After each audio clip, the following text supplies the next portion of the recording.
안녕하세요. 청취자 여러분을 위한 깊이 있는 탐구. 자, 오늘은 신명기 14장을 좀 깊이 들여다볼까 하는데요. 우리가 흔히 선택받은 백성이라는 말을 많이 듣잖아요. 근데 그게 구체적으로 일상에서 어떤 모습이어야 하는지 그 생생한 청사진이 바로 여기에 담겨 있더라고요. 상을 당했을 때 슬픔을 표현하는 법부터 매일 먹는 음식, 심지어 수입의 일부를 어떻게 파티와 나눔했어야 하는지까지 이 모든 것들이 하나님의 특별한 백성이라는 하나의 정체성으로 어떻게 연결되는지 그 흥미로운 연결고리를 같이 한번 찾아보시죠. 이 장이 너희는 너희 하나님 여호와의 자녀이니 라는 엄청난 선언으로 시작되잖아요. 이게 모든 것의 출발점인 것 같은데 이 자녀라는 신분이 구체적으로 어떤 특권을 의미하는지부터 짚어봐야 할 것 같아요. 네, 바로 그 지점이 핵심입니다. 이 한 구절에 이스라엘의 모든 특별함이 요약되어 있다고 볼 수 있거든요. 주석에서는 이 정체성이 세 가지 놀라운 특권에서 비롯된다고 설명합니다. 첫째는 선택이에요. 선택이요? 네, 신명기 14장 2절을 보면 지상의 만민 중에서 너를 택하여 자기 기업의 백성으로 삼으셨다고 말하거든요. 여기서 중요한 건 이 선택이 그들의 어떤 자격이나 능력 때문이 아니었다는 점입니다. 전적으로 하나님의 주권적인 은혜였던 거죠. 아, 스스로의 공로가 아니라 그냥 일방적인 부르심이었다는 거군요. 그리고 두 번째는 양자의 결연, 그러니까 자녀라는 신분이네요. 이건 단순한 통치자와 백성의 관계를 넘어선 거잖아요. 훨씬 더 깊은 관계죠. 하나님과 가족이 되는 거니까요. 주석의 한 구절이 참 마음에 와닿았는데 이게 하나님께 자녀가 필요해서가 아니라 길 잃은 우리에게 아버지가 필요했기 때문이라는 해석이었어요. 와, 정말 그렇네요. 그리고 마지막 세 번째 특권이 바로 성화, 즉 거룩하게 구별되었다는 겁니다. 너는 네 하나님 여호와의 성민이라는 말씀처럼요. 그냥 평범한 민족이 아니라 하나님을 예배하고 그분의 영광을 드러내기 위해 특별히 구별된 존재라는 뜻이죠. 선택받고 자녀가 되고 거룩한 목적을 위해 구별되었다. 이 세 가지가 정체성의 핵심이군요. 그렇다면 이 정체성이 그들의 삶을 주변 민족들이랑 어떻게 다르게 만들어야 했을까요? 맞습니다. 이 놀라운 정체성을 받았다면 그에 걸맞게 살아야 한다는 게 율법의 요구인 거죠. 그래서 곧바로 두 가지 구체적인 지침이 나와요. 바로 슬픔을 표현하는 방식과 음식에 대한 겁니다. 이교도들의 관습을 따라서 하나님이 주신 존귀한 신분을 더럽히지 말라는 경고라고 할 수 있습니다. 신명기 14장 1절 말씀, 죽은 자를 위하여 자기의 몸을 베지 말며 눈썹 사이 이마 위에 털을 밀지 말라. 이게 언뜻 보면 그냥 외모에 대한 규정 같은데 사실은 그 이상인 것 같아요. 그렇습니다. 여기에는 두 가지 깊은 의미가 담겨 있어요. 첫째는 너희의 몸은 이제 너희 것이 아니라 하나님께 바쳐진 성전이라는 선언입니다. 그러니까 함부로 훼손해서는 안 된다는 거죠. 아, 내 몸을 소중히 여기는 것 자체가 하나님을 경외하는 행위가 될 수 있다. 신선한데요. 네. 그리고 두 번째 의미는 훨씬 더 심오합니다. 바로 슬픔을 다루는 태도에 관한 거예요. 당시 이교도들은 죽음 앞에서 극심한 절망감에 빠져서 자해를 하곤 했거든요. 신을 달래거나 뭐 그런 의식이었을까요? 그렇죠. 슬픔을 과장되게 표현하는 방식이기도 했고요. 하지만 하나님은 당신의 자녀들에게 너희는 소망 없는 다른 이들과 같이 슬퍼하지 말라고 말씀하시는 겁니다. 왜냐하면 너희에게는 죽음을 이기시는 영원한 아버지가 계시기 때문이죠. 모든 것을 잃은 것처럼 절망할 필요가 없다는 믿음의 표현을 요구하신 거예요. 와, 슬픔을 표현하는 방식조차도 나는 누구의 자녀인가를 보여주는 신앙 고백이 될 수 있다는 말씀이군요. 이 구별됨의 원칙이 애도를 넘어 매일의 식탁으로까지 이어지는 거네요. 네, 그렇습니다. 음식 규정이 오늘날 우리에게는 좀 낯설게 느껴질 수 있지만요. 당시에는 이스라엘의 정체성을 지키는 아주 강력한 울타리였습니다. 가장 큰 목적은 그들을 주변의 우상 숭배 문화로부터 물리적으로 또 영적으로 분리하는 거였죠. 확실히 강력한 사회적 장벽이 됐겠네요. 식사를 같이 못하면 문화적으로 섞이거나 결혼하기도 훨씬 어려워지니까요.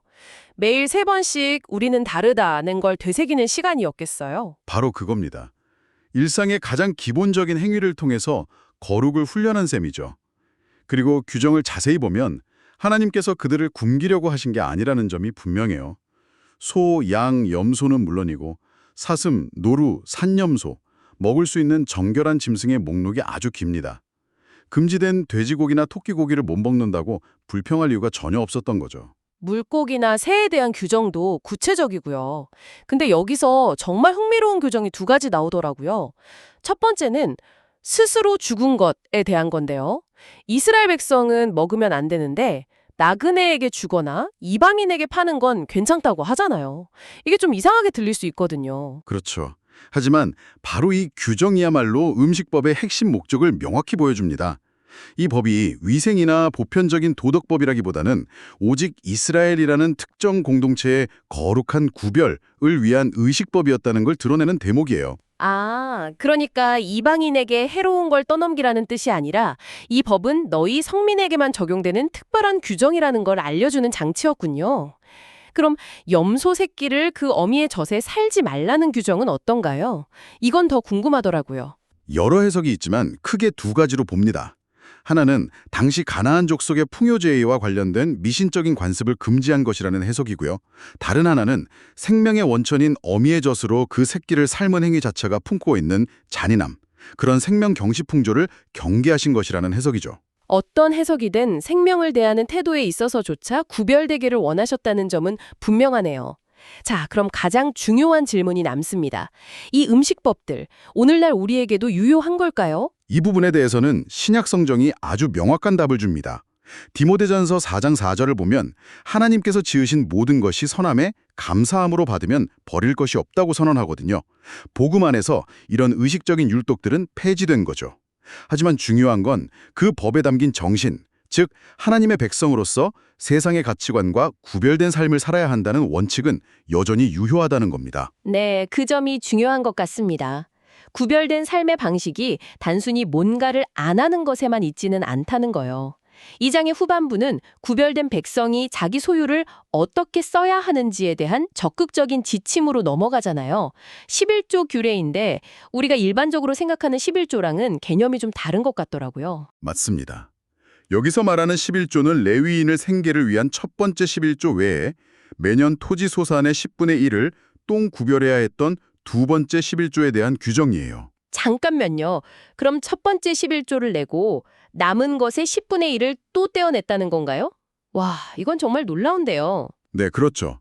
그리고 이 과정 전체가 내 하나님 여호와 경외하기를 항상 배우는 훈련이었다고 성경은 말합니다. 이건 단순히 의무가 아니라 아예 삶의 시스템 자체가 나눔과 감사로 설계되었다는 느낌을 주죠. 이 두 번째 11조는 구체적으로 어떻게 사용되었나요? 사용법이 아주 흥미로운 주기를 가지고 있습니다. 3년 주기로 운영되는데요. 첫 2년 동안은 그 11조를 가지고 성소로 갔습니다. 그리고 거기서 하나님 앞에서 가족과 함께 즐거운 잔치를 여는데 사용했어요. 와, 말 그대로 거룩한 파티를 위한 비용이었군요. 네, 그런 셈이죠. 의무로서의 헌금이 아니라 기쁨으로서의 축제 자금이었다는 점이 아주 인상적입니다. 근데 성소까지 거리가 먼 사람들은 농산물을 들고 가기가 정말 힘들었을 텐데요. 그래서 율법이 아주 현실적인 대안을 제시합니다. 짐이 너무 무거우면 그걸 돈으로 바꿔서 가져가고 성소에 도착해서 그 돈으로 소나 양, 포도주처럼 내 마음에 원하는 모든 것을 사서 잔치를 열라고 허용해요. 율법의 정신이 경직된 규칙 준수가 아니라 하나님 앞에서 함께 기뻐하는 데 있다는 걸 보여주는 거죠. 이 즐거운 잔치에 반드시 초대해야 할 사람들이 있었다는 점도 빼놓을 수 없겠네요. 네, 그 부분이 이 규정의 핵심 중 하나입니다. 내 성중에 거주하는 레위인은 너희 중에 분깃이나 기업이 없는 자니 또한 저버리지 말지니라. 자신들의 기업이 없었던 레위인들을 반드시 잔치에 초대해서 함께 먹고 마시며 즐기라고 명령하신 거죠. 나의 기쁨이 나 혼자만의 것이 아니라 공동체 안에 다른 이들에게 흘러가야 한다는 원리가 이 축제 안에 녹아있는 겁니다. 2년 동안은 그렇게 전국적인 축제를 열고 그럼 3년째 되는 해는 어떻게 달랐나요? 사용처가 완전히 바뀐다고요? 네, 매 3년째 되는 해에는 그 11조를 성소로 가져가지 않고요. 각자 살은 성읍의 창고에 저장해 두었습니다. 일종의 공동체 기금 혹은 사회복지기금을 만든 셈이죠. 아, 그러니까 2년은 하나님 앞에서의 축제로, 1년은 이웃을 위한 나눔으로 이 주기가 반복되는 거군요. 정말 체계적인 시스템입니다. 이 성읍 창고에 모인 11조는 누구를 위해 사용됐습니까? 그 대상이 신명기 14장 29절에 명확하게 나옵니다. 바로 성중에 거주하는 레위인과 나그네, 그리고 고아와 과부였습니다. 당시 공동체에서 가장 경제적으로 취약하고 소외되기 쉬운 계층을 구체적으로 지목한 거예요.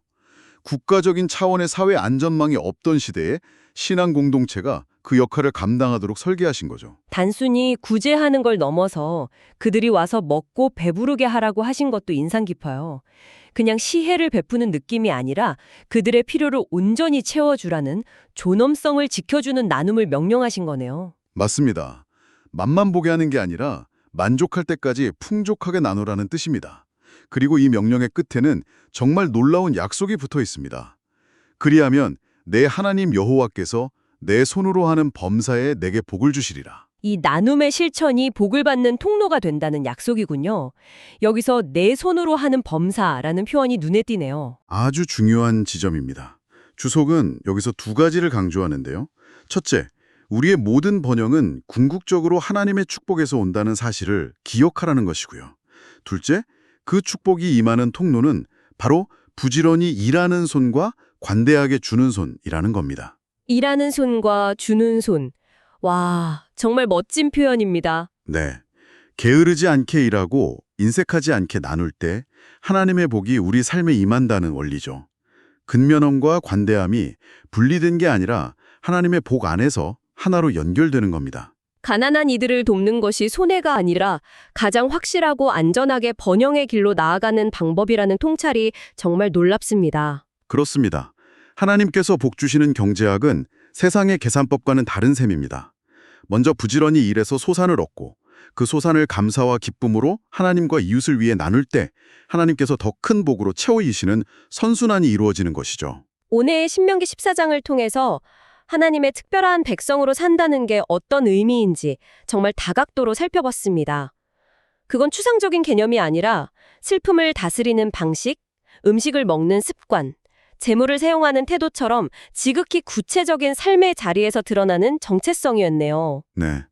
고대의 율법 조항들 하나하나를 뜯어보면 그 안에는 당신의 백성을 세상과 구별해서 거룩하게 하시고 동시에 서로를 돌보는 사랑의 공동체로 세우시려는 하나님의 따뜻한 마음이 담겨 있습니다. 결국 이 모든 규정은 하나님을 경외하고 이웃을 사랑하라는 큰 원리로 모아지는 거죠. 슬픔의 절제는 하나님을 향한 소망의 표현이었고 음식 규정은 거룩한 구별의 훈련이었고 11조 규례는 이웃사랑의 구체적인 실천 방법이었던 셈이군요. 청취자에게 그렇다면 오늘날 우리에게 구별된다는 것은 어떤 의미일까요?